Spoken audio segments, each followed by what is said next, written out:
না মাসুদ কামাল, এই মুহূর্তের বাংলাদেশে আসলে কি চলছে? ঘটনার বর্ণনায় আমি নতুন করে না যাই, মানে রবিন ফারহানা যে ঘটনাগুলি বর্ণনা করলেন, আপনি যদি এই ঘটনাগুলিকে ধরেন, এই ঘটনাটা কোনটাই তো আমি অস্বীকার করতে পারবো না, তাই না?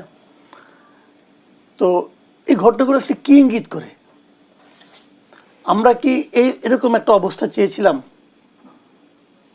আমরা যখন নাকি গত জুলাইয়ের আন্দোলন এবং তারপর আপনার অগাস্টের যে স্বৈরাচার বিতরণ, তারপর কি দেশটা এই অবস্থায় আসুক এটা আমরা চেয়েছিলাম?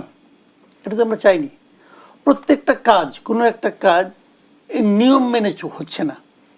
যখনই আপনি নিয়ম নিয়ে প্রশ্ন করছেন, তখন বলতেছে কি যে আমরা একটা গণ অভ্যুত্থান আমাদের ম্যান্ডেট দিয়েছে এই নিয়মটা ভাঙার।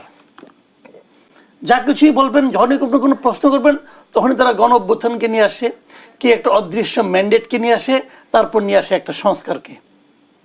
আগে যখন যে সরকার ছিল, তাদেরকে যা কিছুই বলতেন, তারা চট করে একটা উন্নয়ন নামক একটা শব্দ নিয়ে আসতো। যে উন্নয়ন হচ্ছে, অতএব এটা তুমি পাবা না, গণতন্ত্রের এই জিনিসটা তুমি পাবা না, কারণ দেশে উন্নয়ন হচ্ছে, উন্নয়ন চাইলে এটা হবে না। আর এখন তারা নিয়ে আসছে একটা জিনিস, সংস্কার।